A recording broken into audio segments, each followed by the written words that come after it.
One on One with Charles William. Karibu kwenye One on One ya Wasafi TV, kwenye siku nyingine tena ambayo tunakutana kujadili masuala tofauti tofauti yanayoendelea katika taifa letu. Na siku ya leo mimi Charles William nimepata fursa adhimu kabisa ya kukutana na moja kati ya wabobezi wa lugha adhimu ya Kiswahili, na ninaye hapa ndugu yangu Joram Mkumbi.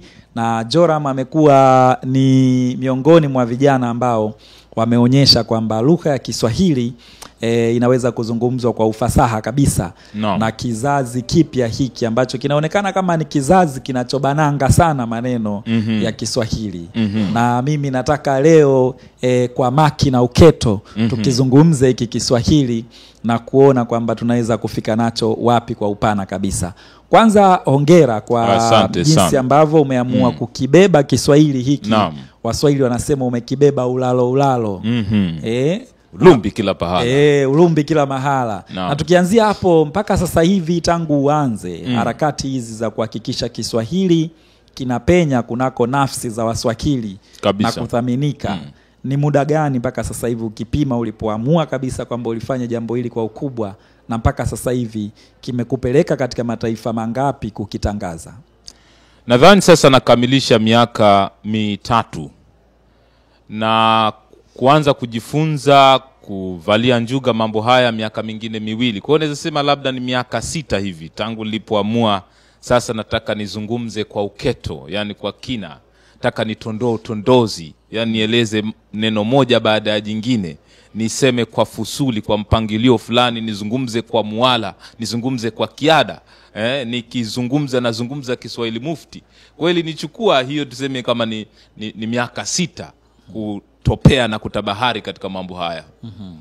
Kwa hiyo hasa niliona kwamba jamii ya Waswahili na kwenda wanaozungumza Kiswahili mufti na kwenda kipungua.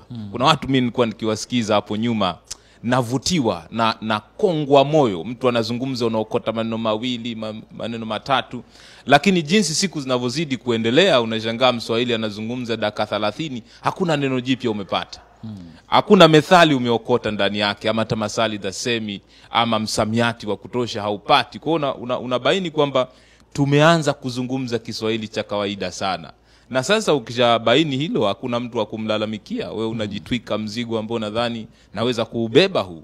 Ndio harakati zilipoanza. Na pia nilikwenda Zanzibar, hasa katika mji wa Unguja.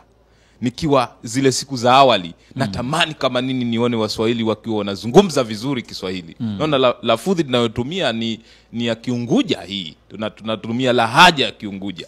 Sasa nikawa ninapashawa la moyo, yani msukumo kutoka ndani na raghba ndo hiyo pia mapenzi ama interest ya kutaka kujua hivi watu wa Unguja wanasema namna gani. Lakini nilipokwenda kwa bahati sio nzuri au isivyo bahati, kwa kweli niliduazwa kuona kwamba hata Waswahili wa kule wengine wanaanza kubananga na is there that anyways, na kwa ni nyingi ambao mambo nilikuwa sikutarajia kama ningeweza kuyakuta Unguja pale. Lakini Waswahili wazuri wapo. Nikusoma habari za kina Haji Gora. Waswahili wale mambuji kabisa, mabingwa na makamangi wametopea katika shughuli zile. Kwa hiyo ndio kusema kwamba pia nilisoma makala moja ameandika Ali Mazrui, inaitwa Julius Nyerere and I. Katika ile makala Profesa Ali Mazrui analalamika, anasema mimi nimezaliwa Mombasa, Kiswahili tunatumia lugha yetu ya kwanza. Lakini Mwalimu Nyerere huyu Kiswahili si lugha yake ya kwanza, lakini amefariki, watu wanasema amefariki mzungumzaji mkuu namba 1 wa lugha ya Kiswahili katika karne ya 21. Kwa hiyo nikawa nimeguswa kusema kwamba kama Mwalimu alikuwa mzungumzaji namba 1 wa lugha ya Kiswahili ulimwenguni, si kusema Tanzania. Sasa ni yupi sasa ajaye ambaye atakuwa mzungumzaji namba 1 wa lugha ya Kiswahili? Kwa hiyo kupata nikataka kujua tena wako wapi Waswahili wengine ambao wanaweza kuzungumza lugha hii kwa maki na uketo. Kwa hiyo ndio pale nikaanza kutia jitihada kusema kama watapatikana Waswahili wengine naweza nikashiriki kuandaa Waswahili wengine ambao wanaweza wakazungumza katika hivyo viwango. Ndio. Itakuwa ni kazi ya mkini ya raia mwema. Ndio. Nimekuona kwenye sehemu mbalimbali duniani ukijaribu kuendeleza jitihada hizi za ulumbi kila mahala. Naam. Na nataka kufahamu ni nchi ngapi ambazo umeshaenda mpaka sasa hivi? Ndio. Kwenye shughuli tofauti za kukieneza Kiswahili, na upata uzoefu gani ulipofika huko? Nadhani naweza sema mabara ya muhimu nimekusha kuyatembelea sasa. Mwaka jana nilikwenda Canada, nikaenda Marekani, nilipata kwenda Venezuela, nikapata kwenda Cuba, nilikwenda Ujerumani, nilikwenda Poland, sehemu kidogo za UK. Kwa hiyo Kiswahili naweza sema kimenikutanisha na watu ambao nilikuwa sitarajii kama ningeweza kukutana nao. Na mambo mawili yananipeleka kule sana. Ni Kiswahili na mambo ya leadership, ya uongozi. Kwa Marekani nilipokwenda pale Umoja wa Mataifa, nilikwenda katika mambo ya uongozi. Lakini pale idhaa ya Kiswahili ya Umoja wa Mataifa ilinialika katika kufanya mazungumzo na wale ndugu zetu walikuwa wametoka Tanzania. Kwa nasema Kiswahili kwa kweli kimeota mbawa, na kuna Waswahili sehemu tofauti. Nilikuwa sifikiri hivyo mwanzoni. Lakini nakwambia hivi, katika mtandao wa Instagram na ama nikiingia katika Facebook, kuna Mswahili yuko Ujerumani, mwingine yuko China, mwingine yuko Japani, wanasema kila mara tukikusikiza unaturudisha nyumbani. So mimi na watoto wawili hawajui namna ya kuzungumza Kiswahili mufti, Kiswahili kizuri. Lakini hivyo tu haidhuru, huwa nawasikilizisha zile video zako. Wewe unaweza kuona kwamba watu wengi sana Waswahili ulimwenguni wanafuatilia mambo haya. Kwa hiyo kule huwa wananialika kama wana mijadala, wanataka kukumbushana, kwa ninakwenda kukipeleka Kiswahili maeneo kama yale. Na kimenisaidia hata kwenye mambo mengine, kwa mfano kama ya uandishi. Unajua lugha ni chombo ambacho unakitumia kusafirisha falsafa, kusafirisha fikra, kusafirisha mawazo. Jinsi mtu anavyokuwa tajiri wa lugha, anakuwa na uwezo wa kusafirisha hivyo vitu nilivyovitaja kwa upana zaidi. Na labda Joram, tukizungumza sasa kuhusiana na Kiswahili chenyewe. Ndio. Hapa sisi tumekuwa tuna mjadala mkubwa hapa nyumbani. Serikali inasema kwamba kwenye sera yake ya elimu Kiswahili kitumike kama lugha ya kufundishia mpaka shule ya msingi inapomalizika. Kuanzia sekondari mpaka chuo kikuu Kiingereza kitumike kama lugha ya kufundishia kwenye masomo yote. Baadhi ya wanazi wa Kiswahili wanaamini hilo sio sahihi. Kwa sababu lugha ya kwako mwenyewe unapojifunzia nayo maarifa tofauti unaelewa zaidi kuliko ukitumia lugha ya kigeni kwa maana ya Kiingereza. Lakini wanaotetea wanasema Kiingereza ndo Kiswahili cha dunia. Kwa hiyo tukijifungia kwenye Kiswahili na kukipuuza Kiingereza, tutashindwa kuingiliana na dunia na kukamata fursa zilizopo kwenye pembe tofauti za dunia. Wewe mtazamo wako ni upi? Nadhani kwa kupitia maandiko ya watu kadha wa kadha na kuangalia pia tafiti za ulimwengu, hoja kwamba watu wafundishwe katika lugha wanaoielewa ni hoja ya msingi sana. Na kwa Tanzania Kiswahili ndio lugha ambayo watu wanaielewa vizuri. Kwa maana kwamba unaweza kuangalia huku shule za sekondari, wengi wanafeli mitihani si kwa sababu hawajui kile wanachoulizwa. Mara nyingi wanafeli mitihani kwa sababu wanashindwa kuelezea vile wanavyovifahamu. Na ndio maana tukifanya katika usaili, unamwambia mtu eleza jambo fulani kwa Kizungu, anakosa maneno kusema. Ndio namwambia hebu sema jambo lile kwa Kiswahili. Utaona namna anavyotiririka katika lugha yake anaielewa. Kwa hiyo kuna uhusiano mkubwa kati ya kujiamini na kupata ujuzi na maarifa kama utafunzwa katika lugha unaielewa vizuri. Kwa hiyo kwa hapa Tanzania kulikuwa kuna hoja kubwa mbili. Ile ya kwanza imekwisha kuzoeleka kwamba unasoma Kiswahili kuanzia darasa la kwanza mpaka la 7, la form 1 unaanza kwa Kiingereza. Hoja ikaja, kwa nini tusifundishe Kiswahili mpaka kidato cha 4? Kwa sababu tukiangalia ujio wa shule nyingi za kata, watu walikuwa hawajaandaliwa kujifunza vizuri lugha ya Kiingereza. Kwa sababu unakuta mwalimu mwenyewe hawezi kuzungumza Kiingereza mwanzo mpaka mwisho. Leo hii tuna walimu wangapi wa Kiingereza ambaye ambaye ni Mtanzania anaweza kuingia darasani akafundisha kwa Kiingereza mwanzo mpaka mwisho. Utaona ni wachache sana. Walimu wanafundisha Kiingereza kwa kutumia Kiswahili. Kwa kutumia Kiswahili. Hata sisi tumefundishwa hisabati au lazima mathematics, biolojia au chemistry. Mwalimu anakufundisha kwa Kiswahili lakini vitabu vimeandikwa kwa Kiingereza. Kwa hiyo tukawa tunadhani kwamba hawa watu wakifundishwa kwa Kiswahili mpaka elimu ya sekondari, sio chuo kikuu, elimu ya sekondari, kwa maana kwamba wale ambao wako kijijini kabisa, kwa nini kumtesa mtu ambaye hata Kiswahili akielewe vizuri? Unambebesha tena mzigo wa kumfundisha kwa lugha ya Kimombo. Mwalimu mwenyewe hawezi kuelezea ile lugha vizuri ya Kimombo, kuwasilisha ile dhana. Kwa hiyo unakuta tunapoteza watu wengi sana kuanzia kidato cha kwanza mpaka kidato cha 4 wanashindwa kuendelea na masomo, si kwa sababu wale watu ni wajinga au taburarasa, lakini lugha inawawia vigumu.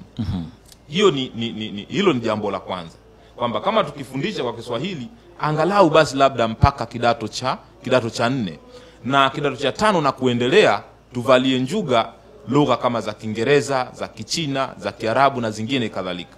Kwa sababu lugha ukijua lugha ni ujuzi kama ulivyo ujuzi mwingine wowote, wa kuchonga, ujuzi wa kuendesha, ujuzi wa mambo ya kamera, ni ujuzi kama ujuzi mwingine wowote.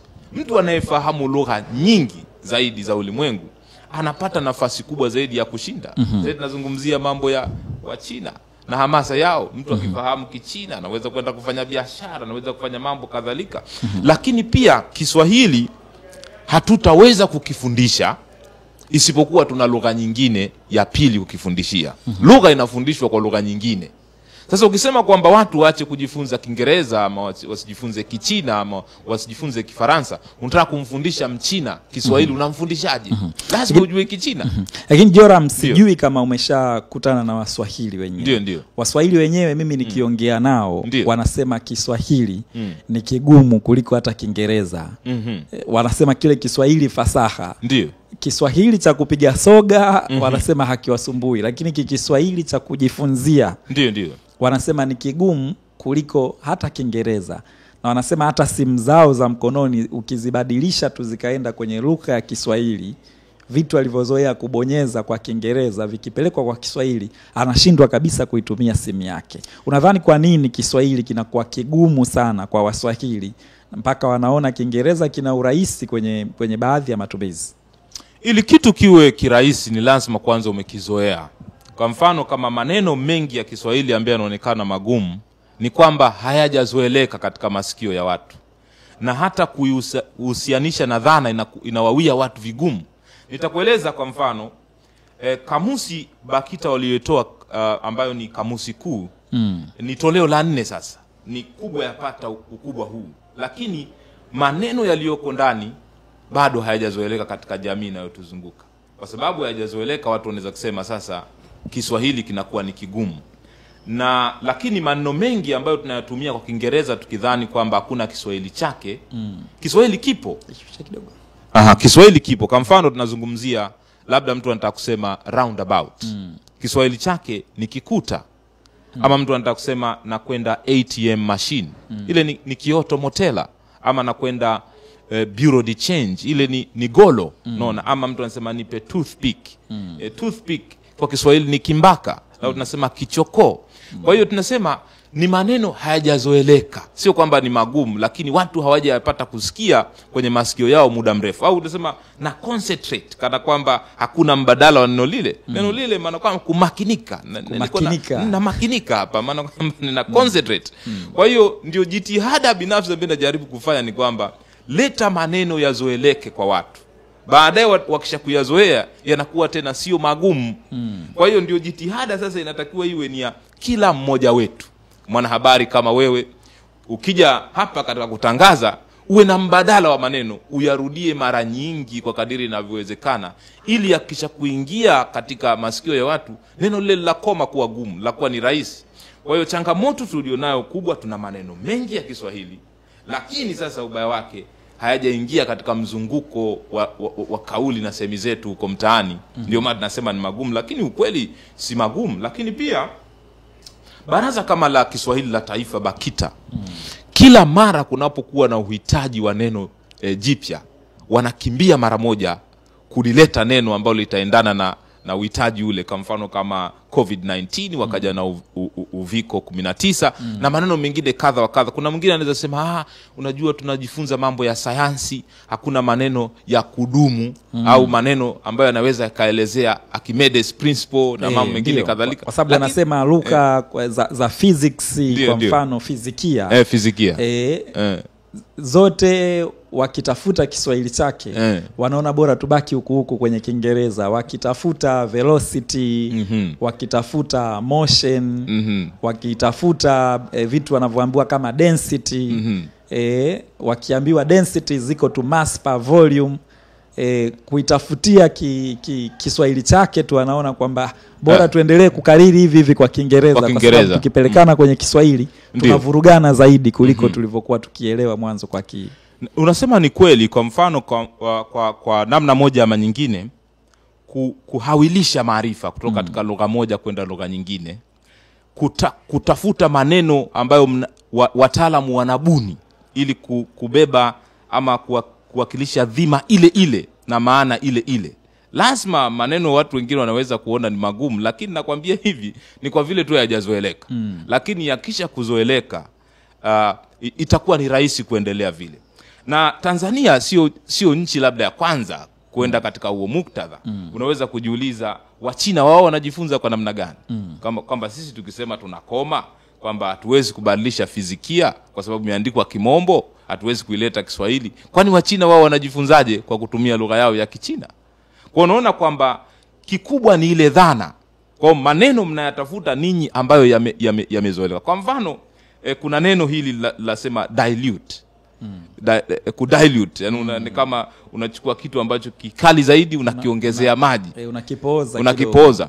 Lakini Wanyaturu wana neno zuri sana ambalo linaelezea dhima ile ile. Kwa mfano kusogoa. Kusogoa, yani umesoroa kama ni pombe ilikuwa kali ikatiwa maji, wanasema imesogolewa, yani kusogoa. Sasa maneno yako katika mtaani na huko duniani tunayatumia, isipokuwa kuyaleta yapate kutumika yani kuleta maana ile ile, pale ndio watu wanaanza kutoa visingizio. Lakini angalia nchi ambazo zinafundishwa kwa lugha zake zinapofanya vizuri. Hata ukienda kwa mfano Ujerumani, Ujerumani wanatumia Kijerumani kufundishia watoto wao. Lakini katika kufundisha kwa Kijerumani, leo kuna watu ambao wanafanya vizuri katika mambo ya uhandisi, wakikutengenezea vitu kama Wajerumani, lakini wanafunzwa kwa lugha yao ya Kijerumani. Lakini wakati wanajifunza lugha yao ya Kijerumani, kuna somo la Kiingereza. Unaona, Wachina wanajifunza kwa Kichina, lakini kuna somo la Kiingereza, kwa maana kwamba wanaelewa mambo yao vizuri kwa wepesi zaidi.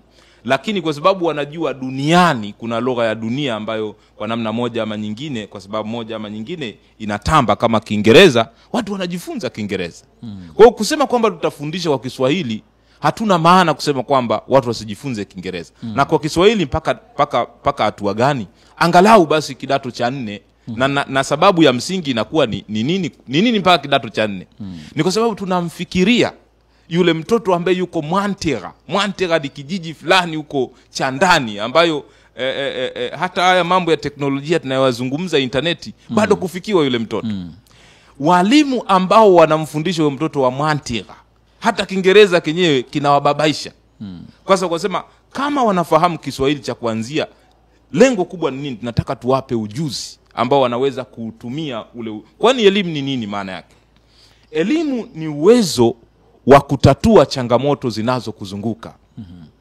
Sasa tunataka hao watu wawe na ujuzi ambao unaweza kutatua changamoto zinazowazunguka. Nitakueleza bwana mmoja aliyevumbua gari kule Iringa. Gari kwa kutumia Iringa hapa. Hendeli, Iringa hapa. Ameunganisha vifaa, amepata gari la engine yake ni ile ya Hendel. Unawasha namna vile kwa diesel, lakini lapakia mazao yanatoa sehemu moja na pelekwa sehemu nyingine. Lakini yule bwana Kimombo hafahamu. Kimombo Kiingereza hakijui, lakini unaona kwamba ujuzi ni ujuzi tu. Mtoto fulani kutoka Kigoma nimeona ameunganisha frequencies zake, ametengeneza kama kiredio fulani, anawasiliana na wananchi wenzake wa pale Kigoma, lakini Kimombo hakifahamu. Kwa hiyo kwa nini tuwahukumu watu kwa sababu tu hafahamu Kiingereza, tumuweke katika daraja la chini kusema kwamba haelewi lolote? Leo ni kueleze kwamba tuna mafundi wa makanika ambao Kiingereza hajui kabisa, lakini ukimwambia tengeneza kitu fulani, unganisha kitu fulani, anaweza kutengeneza mtu yule. Sasa ingekuwa tunaweza, elimu yetu imewapa ruhusa watu kama hawa, kwanza kuwaingiza katika mfumo rasmi. Tunasema kwamba katika lugha wanaoielewa ile na wale wanaweza kuelekeza watu wengine vile vile. Kwa hiyo lugha, kwa maneno ya Yoweri Kaguta Museveni, hasa kuzungumzia Kiingereza, alipata kusema maneno haya kwamba Kiingereza ni silaha tulipora katika uwanja wa mapambano. Tulipora ile silaha. Sasa ukishaipora ile silaha, maana kwamba unaweza kuitumia ile silaha ama kuwapigia adui ama kupigia watu wa kwako wenyewe. Kwa Kiingereza tukisipoangalia, tunaweza kukitumia kama silaha, si ya kuwapiga maadui, lakini tunaweza kutumia Kiingereza kujipiga sisi kwa sisi. Kwa maana kwamba unaweza ukamuona mtu hafai kwa sababu tu hajaweza kuzungumza Kiingereza vizuri, na ukamnyima hata fursa. Kuna watu ambao wana ujuzi, lakini kwa sababu ya Kiingereza huwezi kumweka darasani kujifunza mambo ya umakanika ya mambo mengine. Sasa Joram, kuna nchi hizi ambazo wanazi wa Kiswahili mnazitaja mara nyingi, Wafaransa wanatumia Kifaransa kufundishia, China, Ujerumani na kadhalika, wanatumia lugha zao. Wanaopinga hoja hii ya kuyaiga mataifa haya wanasema mataifa mnayoyataja ni mataifa yenye jeuri ya kiuchumi. Uchumi wake uko vizuri. Wanaweza kuamua kwamba hata kama hatutaingiliana na watu wengine duniani, tutaendesha mambo yetu. Sema taifa letu limejaa watu makalakabao. Kwa namna hiyo lazima tujipendekeze kwa kutaka kujifunza lugha za watu wengine wengi, ili tuweze kuokota fursa nyingi zilizopo kwenye hao wanaozungumza lugha zingine, ikiwemo Kiingereza, Kifaransa na zinginezo. Unaona hoja hii ina mashiko?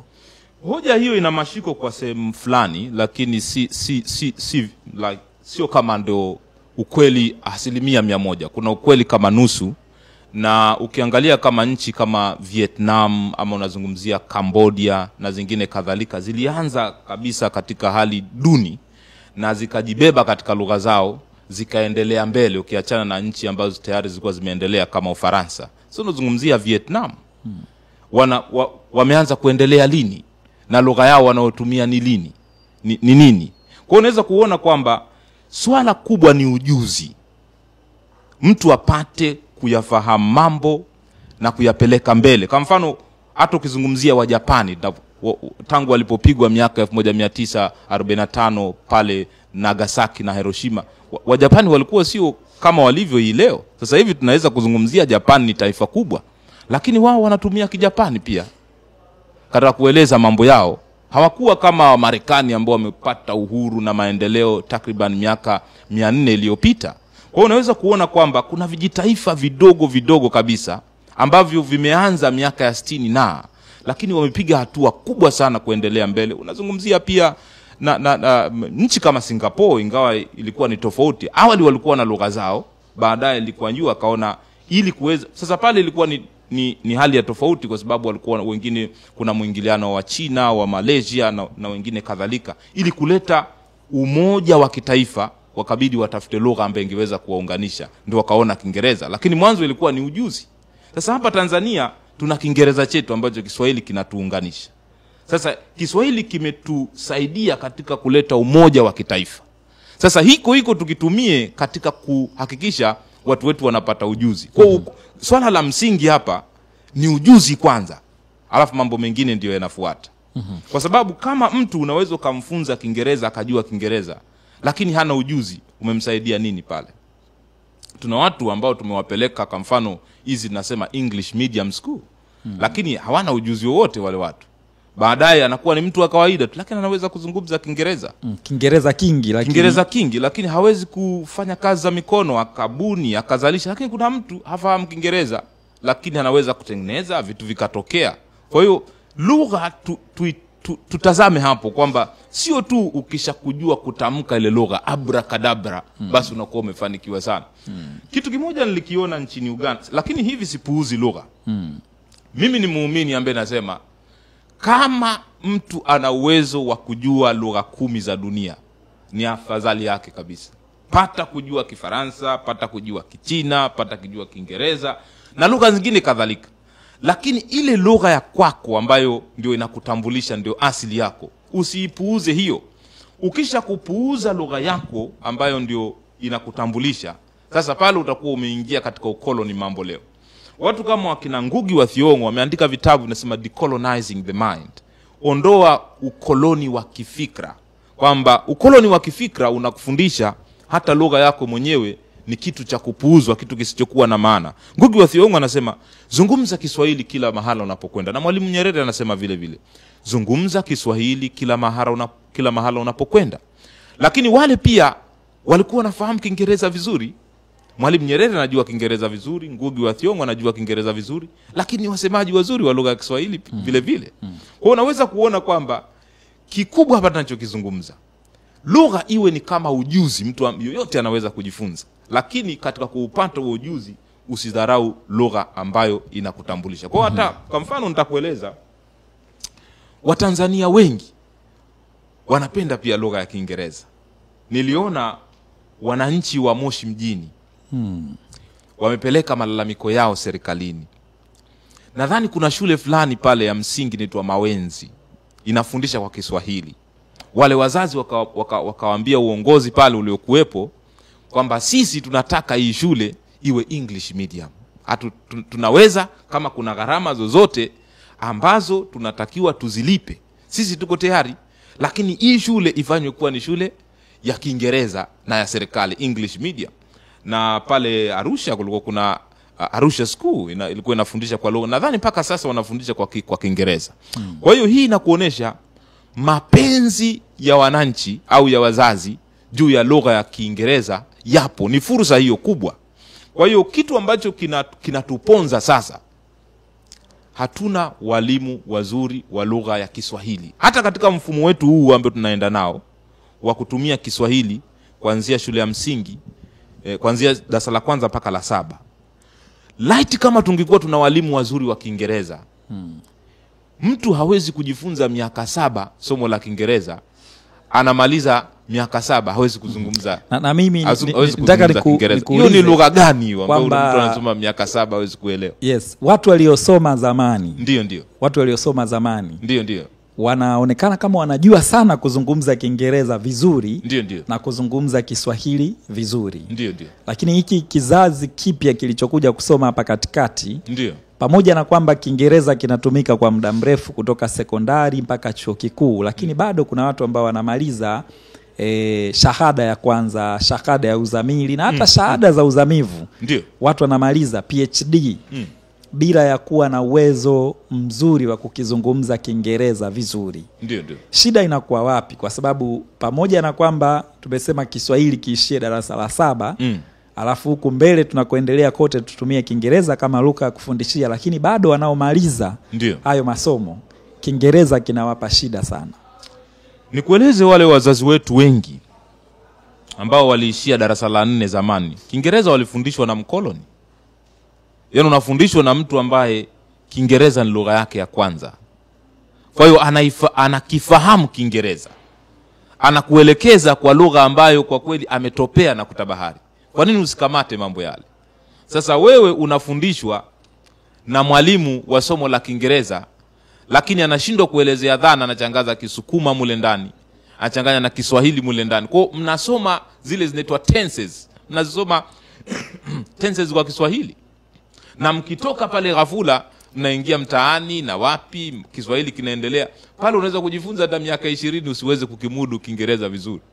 Kwa hiyo kusema kwamba tukidhamiria hata katika mfumo wa elimu huu tuliokuwa nao, tukasema somo la Kiingereza lifundishwe na watu ambao wanajua Kiingereza, na somo lifundishwe kwa maki na uketo. Na pia tusijibabaishe sana katika kujifunza.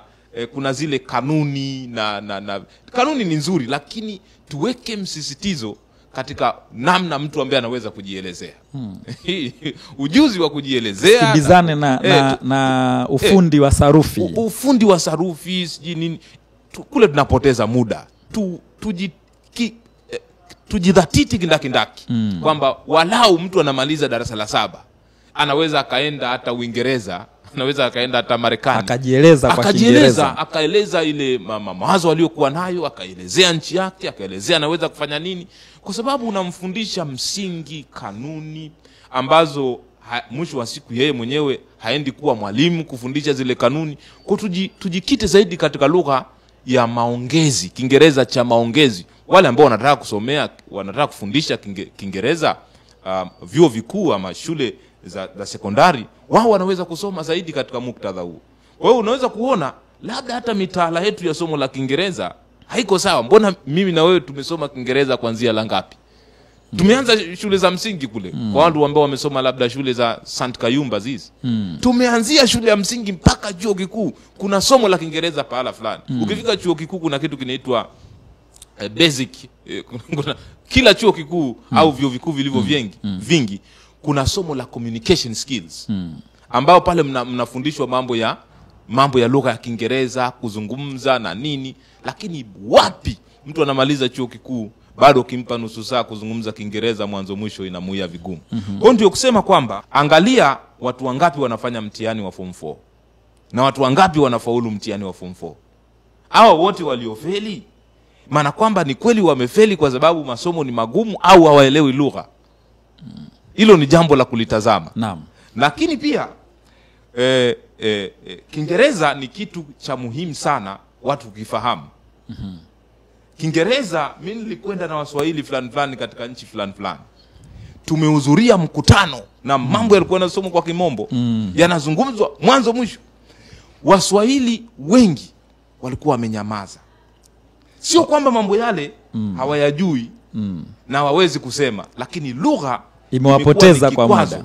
Kwa unakuta Mswahili akitoka nje anaonekana kama ni mtu mpole sana asiyekuwa na kitu cha kusema, au unaweza kumdharau ukasema kwamba hana ujuzi, lakini lugha inambamiza kwa namna moja ama nyingine. Kwa kifupi Kiswahili Kiingereza kinawafanya Waswahili wawe wapole wanapokwenda nje ya nchi. Nimeona hilo kwa kweli. Mimi sisemi uongo. Nimejaribu kufanya tafiti zangu ndogo kwamba huko nilikotembea, kama mtu afahamu lugha hasa hii ya Kimombo vizuri, inaweza kumuia vigumu kwa baadhi ya maeneo. Kwa hiyo mimi nasema Kiswahili kifunzwe vizuri, watu wakielewe Kiswahili vizuri, watu wafundishwe katika lugha wanaoielewa, lakini hapana kupuuza lugha za ulimwengu. Ni ujuzi kama ujuzi mwingine. Museveni amesema kwenye kitabu chake, Kiingereza ni silaha tulioipora katika uwanja wa mapambano. Unaitumia kumpiga mgeni na tusiitumie kuwapiga wazawa.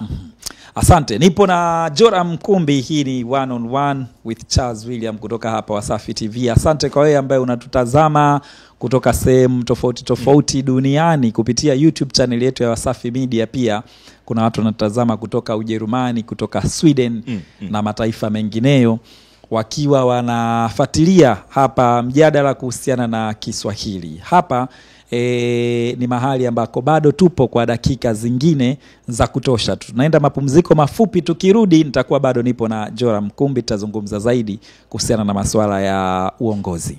One on One with Charles William. Asante Wasafi TV, tuko hapa kwenye One on One, tunazungumza na Joram Mkumbi, mmoja kati ya vijana ambao wameamua kwamba lugha ya Kiswahili iweze kunadiwa na iweze kupenyezwa mahala ambapo Waswahili wanaonekana kama kwanza kuisahau lugha yao. Imekuwa ni jambo la kushangaza kidogo pale ambapo Waswahili wenyewe wanaduaa. Kuna Waingereza wadogo wengi tu hapa. Yani maneno mawili, anyway, by the way, that, actually. Hiyo pia tunaita ni kasumba ya ule. Absolutely. Actually. Kwa hiyo imekuwa ni vidokezo hivi. Vidokezo. Na lugha ya Kiswahili ambayo tunaizungumza hapa nyumbani. Sasa hivi wanasema ukienda Kenya unaweza kukutana na watu wakazungumza Kiswahili kizuri kuliko sisi. Ndio. Kwa sababu Kiswahili chetu ni kama tunakibananga sana. Kabisa. Tumekiharibu katikati ya kujaribu kuweka nakshi, lakini tunapoteza kabisa maana ya lile neno la Kiswahili, na hata muda mwingine tunadhani tunazungumza Kiswahili lakini kumbe ni kitu kisichoweza kueleweka na wasikilizaji wa Kiswahili fasaha. Hebu tupitishe kwenye maneno ambayo unaona kabisa hapa Waswahili wamekuwa wakitoa sana mpira nje. Kwanza, taabu ya Mswahili wa Tanzania ni taabu kama ile ya mfinyanzi kulia gaeni. Mfinyanzi anatengeneza vyombo, vikombe, sahani, lakini yeye ukimkuta anakula chakula, anakula kwenye vigae, vyombo vilivyopasuka pasuka. Mswahili wa Tanzania anapaswa kuwa Mswahili wa ulimwengu. Lakini taabu yetu imeanza kutupata, maana kwamba tunaanza kubananga, hatuzungumzi Kiswahili mufti, Kiswahili cha kupendeza. Kwa mfano utasikia mtu anasema fulani ametoa nyimbo yake. Unaona? Fulani ametoa nyimbo yake nzuri kweli kweli. Lakini nyimbo ni wingi wa wimbo. Ametoa wimbo, hajatoa nyimbo. Alafu unasikia mtu anasema makucha yake marefu. Akidhani kwamba makucha ni Kiswahili fasaha, lakini si Kiswahili fasaha. Ukisema kucha tayari ni wingi. Ukucha ni mmoja, kucha ni nyingi. Ama anasema manywele. Si manywele kwa sababu nywele kwanza zenyewe ni nyingi. Unywele ni mmoja. Unaona? Hata katika kuelezea kwa mfano namba, nasema nimekuta watu 12. Huwezi kusema umekuta watu 12, hakuna upatanisho wa kisarufi. 12. Nimekuta vikombe, kwa mfano vikombe vitatu. Huwezi kusema vikombe 3 ama vitabu 13. Mtu anasema vitabu 13. Ni vitabu 13. Miaka ya uhuru 60, unasema 62. Nitakuwa iwe 62. Wanafunzi 12. Hata ule upatanisho wa kisarufi wa Swahili wengi hawazingatii mambo yale. Na mambo mengine kadha wa kadha, watu wanadhani nimekula makande. Makande, hakuna makande katika lugha ya Kiswahili. Tafadhali bwana. Umekula kande. Unaona? Amezaa watoto mapacha. Hakuna wingi wa pacha. Pacha ni pacha tu. Amezaa watoto pacha. Lakini utasikia watu wanasema mapacha. Ama mtu anasema makampuni, akijua kuna wingi wa kampuni. Miliki wa makampuni mengi sana. Lakini kampuni 20, kampuni 30. Au utasikia mtu anasema makaratasi. Hamna wingi wa makaratasi. Karatasi ni karatasi tu. Ama kwa kuna mambo chungu mzima, na nitakuonesha maneno mengine utastaajabia Waswahili ambavyo namna wanayabananga. Tunabananga kila kukicha. Kwa mfano unasema ghorofa. Nimekwenda Kariakoo nimekuta maghorofa. Hakuna wingi wa ghorofa. Ghorofa ni ghorofa tu. Hata zikuwe 20 ni ghorofa. Kwa mfano askari, nasema maaskari. Askari wakiwa 50 ni askari. Polisi tunasema mapolisi. Lakini wakiwa 50 polisi ni polisi, sio mapolisi. Dawa nasema madawa. Dawa ni dawa tu zikiwa nyingi. Watu wanasema madawa ya kulevya. Madawa ya kulevya ni dawa za kulevya. Kwa mfano mahusiano. Hakuna mahusiano, ni uhusiano. Ama nasema bwana fulani ana mapungufu. Hatuna mapungufu, tuna upungufu. Hata kama ukiwa ni mwingi, anakunywa pombe ama anakwenda na wanawake, anavuta sigara, ule ni upungufu, sio kusema mapungufu. Mtu anapotamka mahusiano, ana mahusiano mabovu na ana uhusiano mbovu na wafanyakazi wenzake, ana uhusiano mbovu na mama yake. Kwa hiyo mtu anasema anatoka majasho. Hatuna wingi wa jasho. Jasho labaki kuwa jasho. Anatokwa jasho jekejeke. Sio jasho jekejeke. Sio jasho jekejeke. Hii jekejeke ni nini? Kinakuchirizika. Kwa hiyo kusema na jekejeke inaweza kuwa kero, lakini kwa hiyo sema foleni za magari Dar es Salaam zinaleta jekejeke kwa wakazi wake. Maana kwa zinaleta kero. Lakini jasho pia inaweza kuwa jekejeke. Mwanangu, jasho jekejeke la mtoka. Kuna joto sana Dar es Salaam. Sio majasho. Wale tunakuwa tunakosea sana. Kwa nimesema ofisi, watu wanasema maofisini. Itakuwa tu ni ofisini, hakuna wingi wa ofisini. Kwa hiyo kuna upungufu ni ushirikiano. Wenzetu wanasema mashirikiano. Lakini sio Kiswahili fasaha. Shule, wengine wanasema mashule. Shule ni shule tu. Na pia sufuria, wanasema masufuria. Hakuna wingi wa sufuria. Sufuria ni sufuria tu, zikiwa 5, zikiwa 10. Mchanga, watu wanasema michanga. Mchanga ni mchanga tu. Alinimwagia michanga. Alinimwagia michanga. Hapana, amekumwagia mchanga. Wingi na umoja ni vile vile. Muda pia. utakuja watu wanasema mida. Mida ya saa 7 mida ya saa 7. Hatuna mida katika Kiswahili. Muda ni muda. Nitakuja muda wa saa 7. Na pia kuna mtu Mswahili anasema lisaa, nilitumia lisali moja. Huko sio Kiswahili, hakuna umoja wa saa. Saa ni saa tu. Ilinichukua muda wa saa 7 kufika Arusha. Sio masaa 7. Hatuna masaa. Tuna saa. Hatuna lisaa, tuna saa. Kwa hiyo saa haina wingi, haina umoja, tunabakia pale pale. Kwa ile Kiingereza cha hour na hours haipo. Hamna katika Kiswahili. Na pia watu wanasema mataa ya Ubungo. Kana kwamba taa ina wingi. Pale kwenye mataa pale. Pale kwenye mataa kuna foleni sana. Kuna foleni sana. Lakini taa ni taa. Taa za Ubungo. Taa zikiwa 2, taa zinakuwa 3. Bana, hiki ndo Kiswahili kwa maki na uketo. Tuna tondozi na kusema kwa fusuli. Nasema ulumbi kila pahala. Mtu anasema mwisho wa siku. Mwisho wa siku kwa kweli. Mwisho wa siku akalala. Akalala, lakini sio Kiswahili sanifu. Kiswahili sanifu maana ile inatoka kwenye at the end of the day. Ndio unasema mwisho wa siku, lakini Kiswahili nasema hatimaye. Unaona? Hatimaye. Alafu pia kwa maneno mengine wanasema other words. Wazungu wanatumia other words, lakini sisi kwa maneno mengine hatutumii sisi kusema kwamba kwa maneno mengine. Nasema ndio kusema. Yaani ukitaka kutumia kwa maneno mengine, au kwa lugha nyingine, kwa lugha nyingine unatumia tu ndio kusema. Ndio kusema. Kwamba yule alikuwa anampiga mke wake usiku kucha, wametengana. Alikuwa anamfanya ndio kusema, alikuwa akimpiga mke wake usiku kucha kuweza kuvumilia, akasema kibanzi banduka nami ni banduke, kwetu sijaua. Akaondoka, akavogomea mbali. Na pia unaweza sema au ndio hiyo kwamba majumba, mahusiano, makucha, hayo yote tumekusha kuyasema, mashirikiano, amna. Lakini pia kuna neno linasema, watu wanasema mrahaba. Mrahaba. Mrahaba, hamna neno la Kiswahili la mrahaba. Mrahaba. Neno lililopo ni neno sahihi ni mrabaha. Mrabaha. Mrabaha na mrahaba. Mrahaba inachanganywa sana. Kwa sababu maneno yanakaribiana.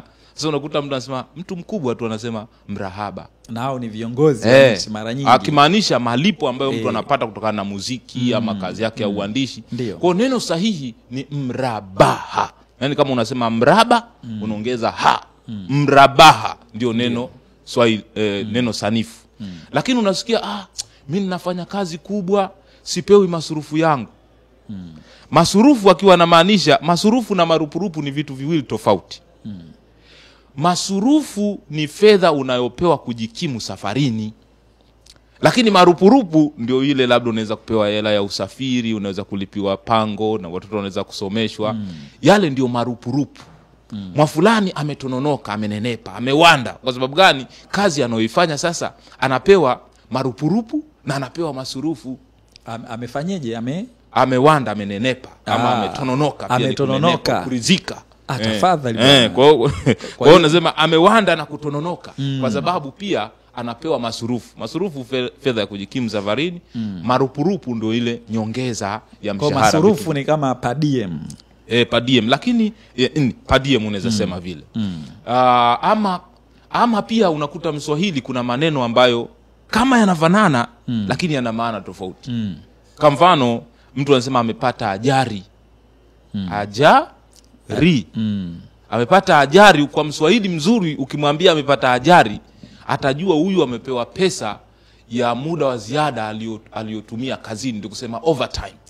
Ajali ni overtime. Ajali yenye ara. Hiyo ni overtime. Overtime. Lakini ajali ndio huyu labda unaweza kugongwa na gari, unaweza kupata moto, accident. Kwa hiyo kuna tofauti kati ya kwanza Waswahili wa Dar es Salaam wana taabu. Kwenye ara wanaweka elo, kwenye elo wanaweka ara. Wanahamisha maana kabisa. Maana inakuwa tofauti kabisa. Kwa hiyo huko ni kubananga lugha, ni kuzungumza lugha shelabela. Na bahati mbaya sana hatuna mzee Kifimbo Cheza. Alikuwa anaitwa mzee Kifimbo Cheza na wachafuzi wa lugha. Ulikuwa unakula bakora. Ndio. Lakini sasa hivi hamna. Lakini pia kuna tofauti kati ya bange na bangi.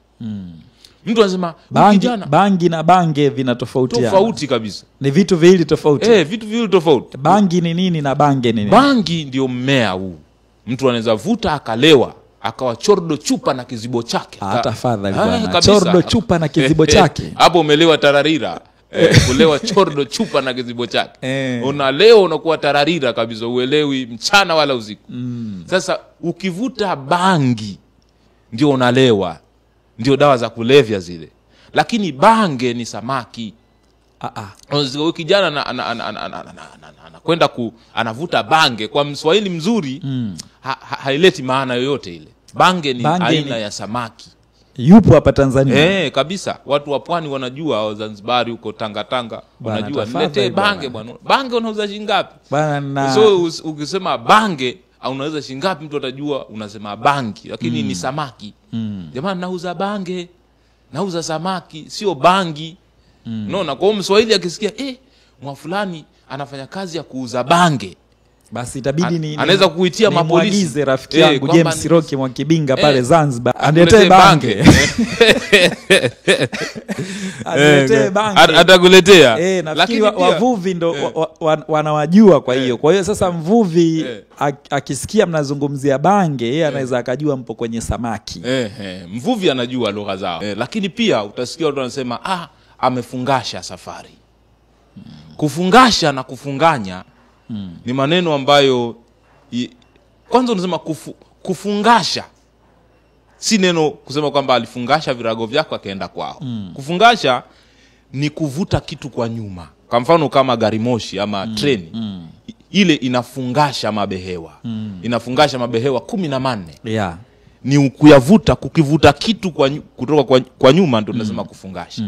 Lakini ukimaanisha kubeba vilivyo vyako kwenda kwenu, kule unafunganya. Hakuna kufungasha na kufunganya. Kufungasha ndio hiyo kuvuta kitu kwa nyuma. Gari lilikwama katika matope, wakalifungasha.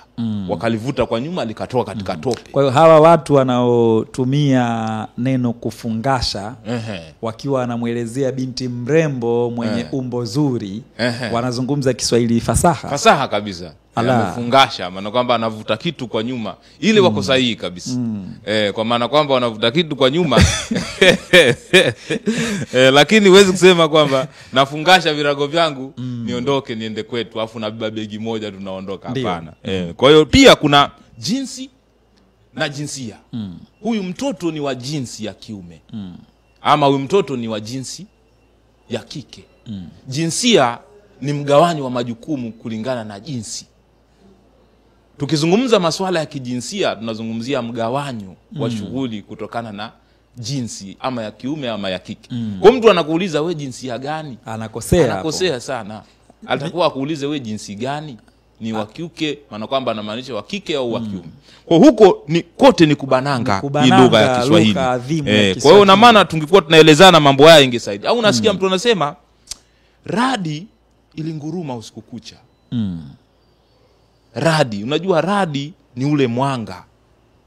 Radi sio mgurumo, sio mgurumo. Ndio maana wazungu wanasema lightning na thunder. Lightning ndio radi, ndio ule mwanga, ndio ule umeme. Lakini thunder ni ngurumo. Unasema ngurumo zilisikika usiku kucha. Unaona? Kwa hiyo kuna tofauti. Radi sio ngurumo. Radi ni ule mwangaza unaotokana. Alafu pia shaka na mashaka. Watu tunatumia vibaya maneno haya.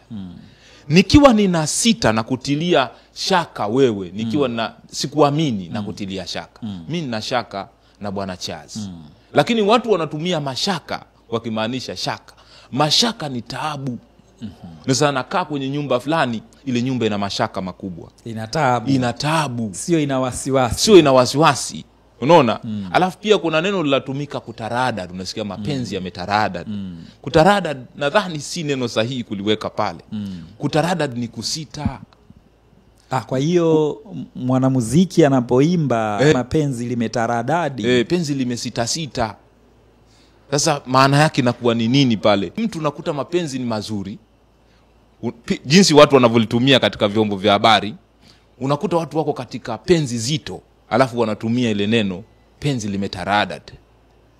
Maana mapenzi kwa kuelezea dhana kwa mapenzi liko vizuri, hapo unakuwa umekosea. Kutarada ni kusita.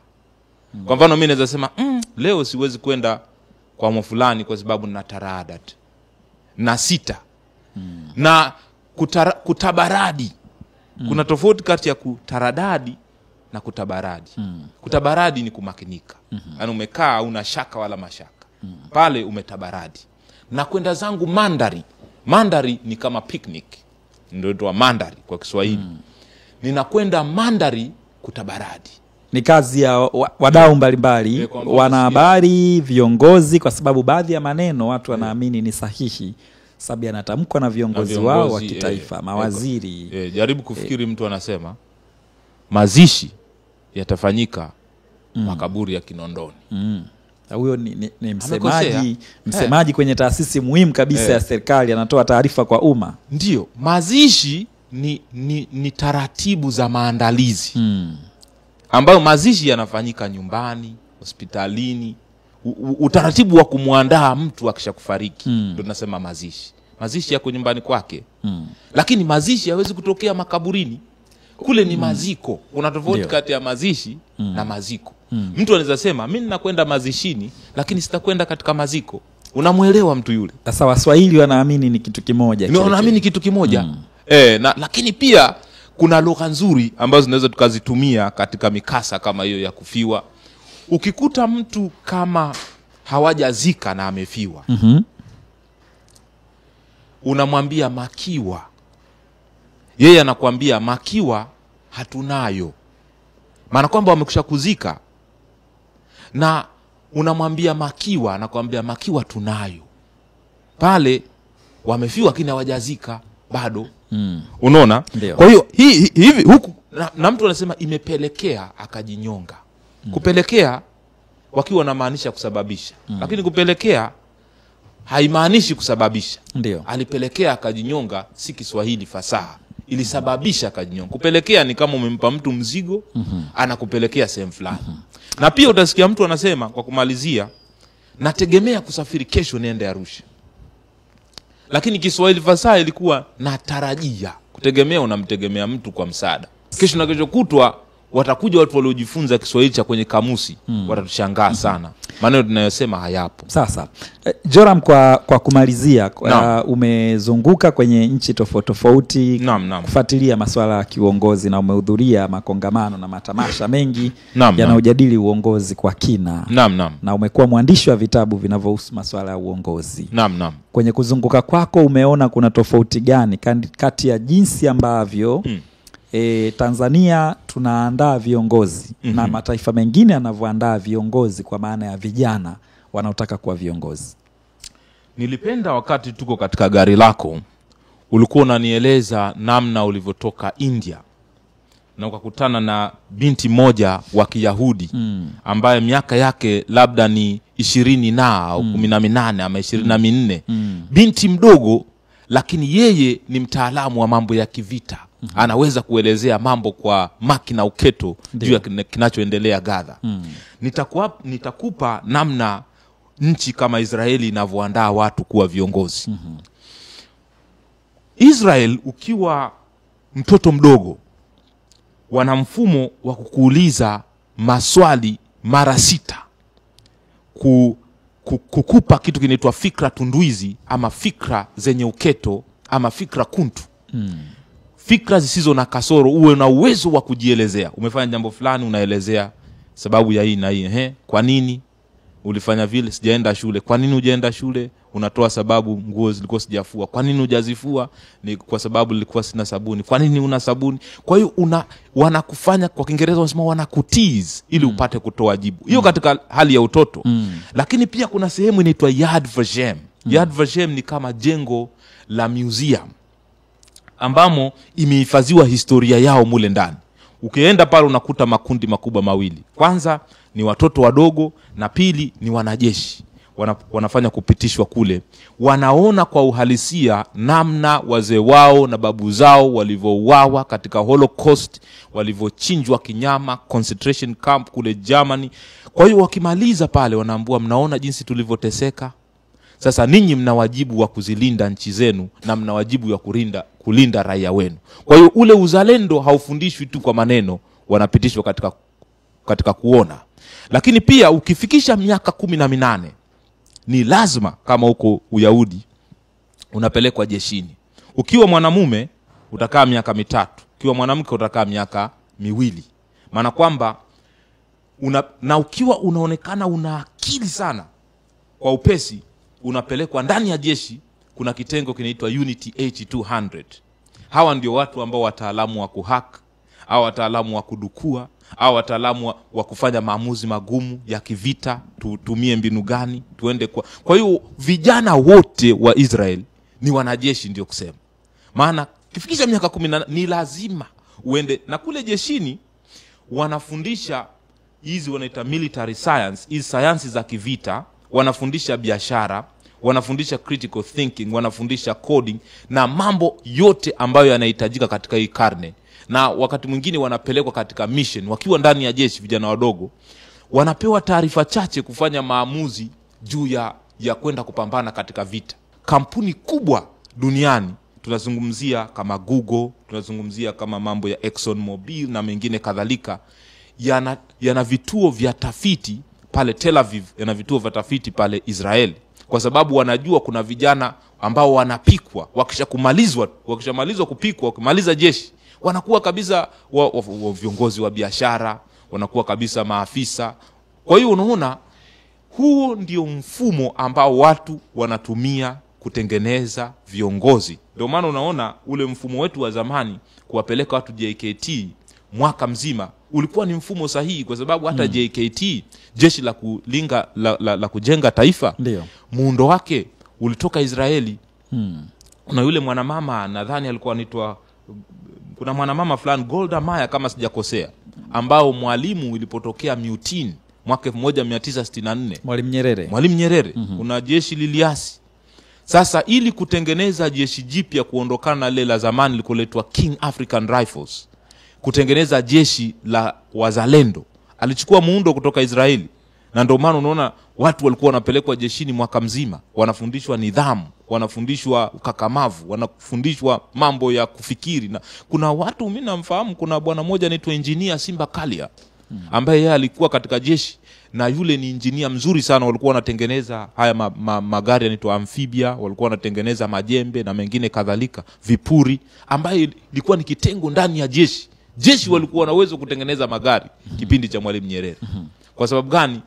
Ni njia nzuri, watu wenye nidhamu kule jeshini. Ili JKT ni jeshi la kuzalisha. Kule Zanzibar wanasema jeshi la kujenga uchumi. Kwa hiyo kuandaa viongozi lazima kuhusianisha mambo yote kwa mara moja.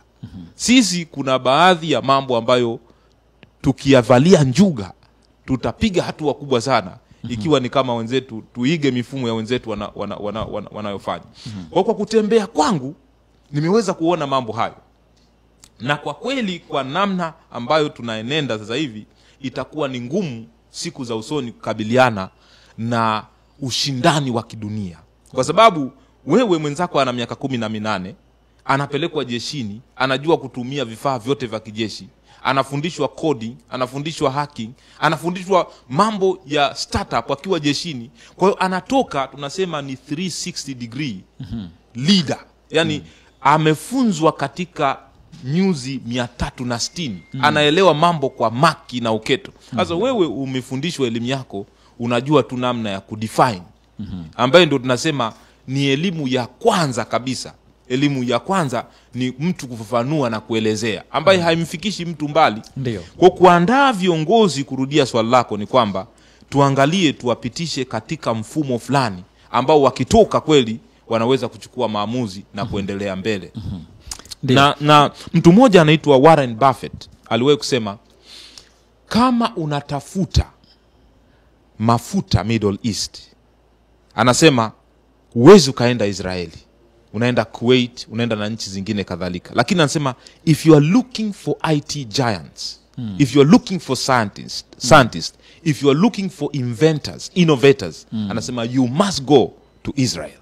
Kwa hiyo unaona kwamba uongozi ni uwezo wa kuwabadilisha watu, uwezo wa kutafasiri, kuhamisha mawazo kuwa uhalisia. Bill Gates pia aliweza kusema, as we are going forward to the next century, leaders will be those who empower others. Kutafasiri kwamba tunapoenda mbele kwa karne ya 21, uongozi utakuwa ni ule ambao unawafanya watu kuwa bora kuliko ulivyowakuta. Au viongozi watakuwa ni wale ambao wanawanyanyua watu ambao walio katika hali ya chini. Ndio. Kwa tunapozungumzia uongozi katika muktadha wake na changamoto kubwa inayopata bara la Afrika ni changamoto ya kiuongozi. Jora, mimi nikushukuru sana. Tumekuwa na wasaa mzuri na muda wetu umeisha kabisa. Asante sana. Lakini shukrani sana kwa muda wako. Nashukuru sana. Tutapata tena wasaa mwingine wakati mwingine tujadili kwa kina kuhusu hili la uongozi. Na mimi nitajipatia kitabu chako hicho. Hicho ninacho. Ulumbi na Walumbi. Chango wa Tanzania barani Afrika. Hicho ndo itabidi nijipatie hapa na unakiuza nakupatia kabisa shilingi 30 ya Kitanzania. Ndio. Asante sana. Vinapatikana kwenye maduka yote. Maduka yote hapa Dar es Salaam wanapata. Asante. Ndio. Yes, hii ni One on One kupitia Wasafi TV. Tumekuwa hapa na dakika nyingi za kuzungumza na Joram Mkumbi, tukizungumza kwa maki na uketo kuhusiana na lugha adhimu ya Kiswahili. Tukitaka lugha hii iweze kutandawaa na kutabahari. Na kwa kweli jukumu hili ni la kila mtu, kuanzia viongozi lakini pia wanahabari pamoja na wananchi wa kawaida. Kila mmoja sema akizungumza Kiswahili angalau kwa dakika 3 watu wamuulize hiyo ina maana gani. Uweke kidogo msamiati wa Kiswahili unaoweza kugusa watu wengine kupata ile rahba ya kutaka kufahamu zaidi. Asante kwa wewe ambaye umetufuatilia kwa muda wote. Mimi ni Charles William. Hii ni Wasafi TV, tunasema Africa is watching. One on One with Charles William.